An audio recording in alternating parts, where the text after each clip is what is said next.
오늘의 큐티 말씀은 누가복음 14장 25절부터 35절입니다. 제목, 제자가 되려면. 먼저 앞뒤 문맥을 살펴보겠습니다. 안식일에 어느 한 바리새파 지도자가 예수님을 자기 집에 식사 초대하였습니다. 그 자리에 수종병 환자를 치유하셨습니다. 예수님은 식사 자리에서 참석한 사람들이 서로 윗자리를 차지하려고 하는 모습을 보고 비유를 들어 말씀하십니다. 잔치에 초대되었을 때 스스로 높은 자리에 앉지 말고 낮은 자리에 앉으라고 하셨습니다.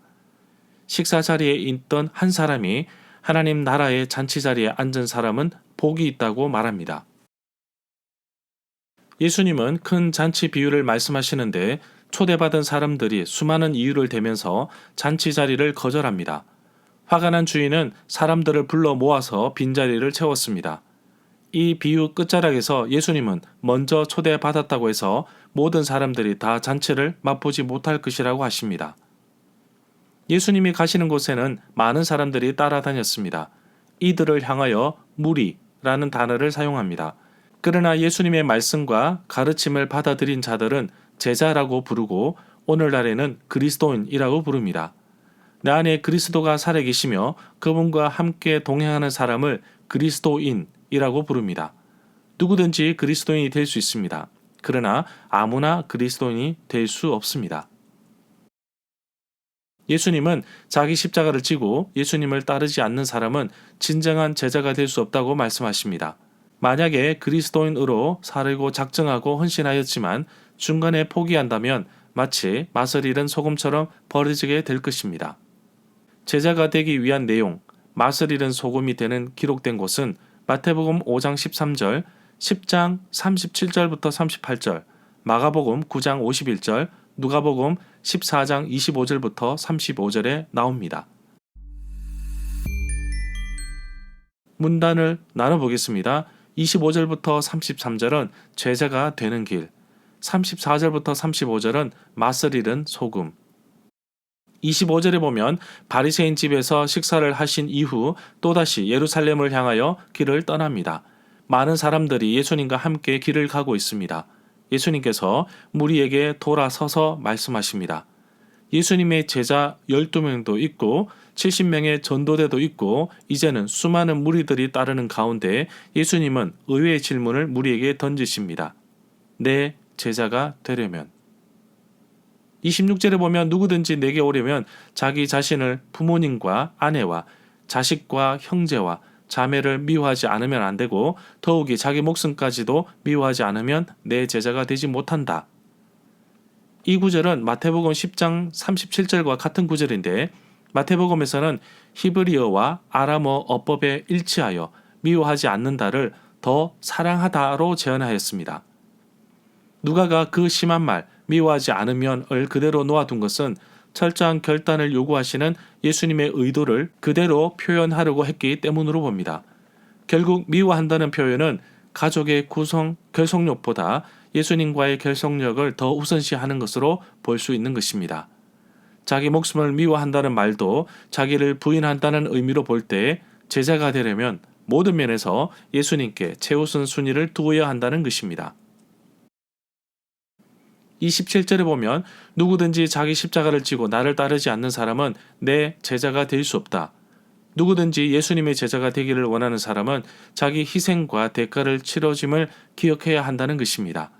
자기 십자가를 지라는 내용은 누가복음 9장 23절, 마태복음 10장 38절, 16장 24절, 마가복음 8장 34절에 나옵니다.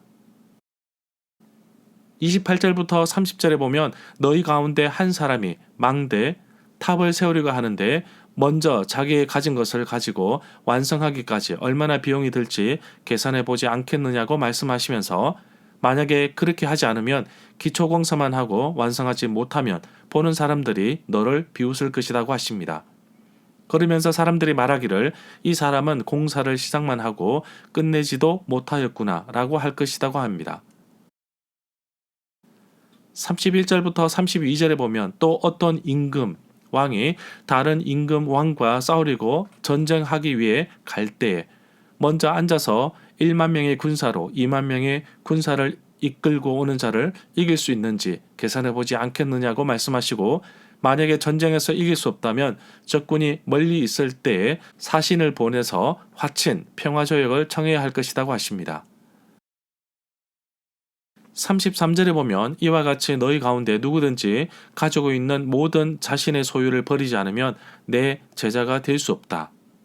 여기에서 제자가 되는 길에 대해서 알아보겠습니다. 누가복음 14장, 마태복음 10장에 나오는데, 누구든지 예수의 제자가 되고자 하는 사람은 어떠한 대가를 치러야 하며 때로는 심지어 서성의 운명까지도 함께 나누어야 합니다. 그러한 결단은 어느 일순간의 충동이 아닌 진지한 헌신에 의한 것이라고 할 수 있습니다.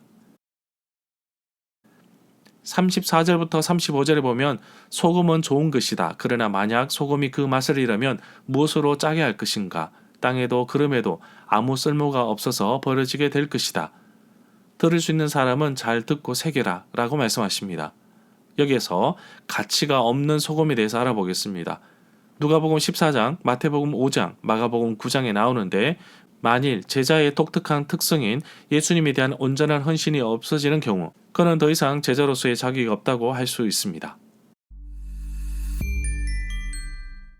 절마다 상세한 설명과 구절 해서 핵심 내용과 중심 줄거리는 네이버 블로그에 올려져 있습니다. 내게 주시는 교훈입니다. 예수님이 가시는 곳에는 먹을 것과 말씀이 넘쳐났습니다. 그렇기에 많은 사람들이 목적 없이 예수님을 따랐습니다. 성경은 이들을 향하여 무리라는 단어를 사용하였습니다. 목적 없이 따르는 무리에게 제자라는 또 다른 조건을 제시하시는데, 물론 철저하게 자신을 내려놓고 포기하는 것입니다. 그래서 재산을 포기하지 못한 사람은 근심하여 돌아갔던 것입니다. 제자로서 예수님을 따르기 위해, 제자가 되기 위해 자기 목숨도 다음 순위로 미룰 수 있을까요? 오늘날 그리스도인들은 너무나 계산적이어서 주님을 따른다고 하면서 희생하지 않으려 합니다.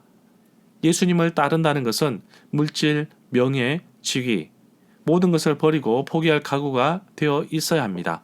그렇지 않으면 제자가 아니라 무리일 것입니다.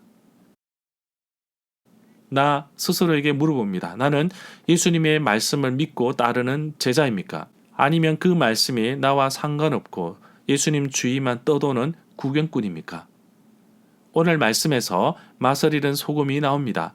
그 당시에 사해의 소금물로 소금을 만들었는데 얼마 동안 소금의 맛이 유지되었다고 합니다. 그래서 소금이 한번 맛을 잃으면 아무런 쓸모가 없어서 버려야만 했습니다. 예수 그리스도를 믿기로 작정하고 또 그리스도인이 되기 위해 헌신한다고 할지라도 중간에 포기해버리면 맛을 잃은 소금처럼 버림받게 됩니다. 맛을 잃지 않는 소금처럼 그리스도여서 끝까지 충성하고 헌신하는 참다운 제자로 되기를 원합니다. 오늘 하루도 예수님께 한 걸음 더 나아가는 제자가 되게 하시고 매 순간마다 맛을 잃지 않는 소금처럼 살아가는 하루가 되기를 간절히 소망합니다.